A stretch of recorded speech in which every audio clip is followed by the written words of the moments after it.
عزومة طنط عواطف. الريحة في الشقة كانت تقلب الدماغ، زبدة وفراخ بتتحمر وتوابل غريبة. أول مرة ياسمين تشمها. ياسمين كانت جارة طنط عواطف الجديدة، وعواطف كانت ست وحيدة ومنعزلة تماما من ساعة ما جوزها أستاذ كامل اختفى في ظروف غامضة من شهرين، لدرجة إن الناس بدأت تقول إنه سافر وسابها. خبطت ياسمين على طنط عواطف وفتحت لها الباب بابتسامة باهتة وعيون واسعة زيادة عن اللزوم، وقالت لها بلهجة ميتة: نورتي يا ياسمين، الأكل جاهز. دخلت ياسمين وقعدت على السفرة اللي كانت مليانة بأصناف شكلها يجنن، بس فيها حاجة غلط.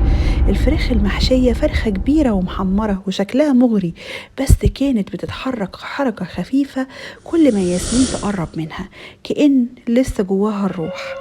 والرز بالبشاميل كان صينية ضخمة، البشاميل عليها أبيض ويجنن، بس ريحته غريبة، ما كانش ريحة لبن.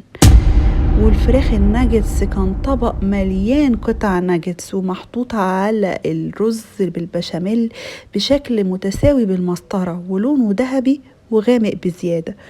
عواطف كانت قاعدة بتراقب ياسمين من غير ما ترمش، وقالت لها: دقتي الناجتس؟ ياسمين قطمت حتة ناجتس وفجأة حست بحاجة صلبة تحت اسنانها. طلعتها من بقها ولقت فص خاتم ذهب محفور عليه حرف الكي، نفس الخاتم اللي كان أستاذ كامل بيلبسه دايما. قلب ياسمين وقع في رجليها وبدأت ايديها تترعش. حاولت تغير الموضوع وفتحت الفراخ المحشية بالسكينة، وبمجرد ما غرزت السكينة طلع صوت همس من جوه الفرخة. ياسمين بصت في طبق الرز ولقت في نص الصينية صوابع بشرية طالعة من تحت البشاميل ببطء، كأن الأرض كانت بلعاها. عواطف قربت من ودن ياسمين وهمست بصوت مبحوح: عجبك الخاتم؟ كامل كان دايما بيحب يشاركني في كل حاجة، والنهاردة هو جوه كل حاجة.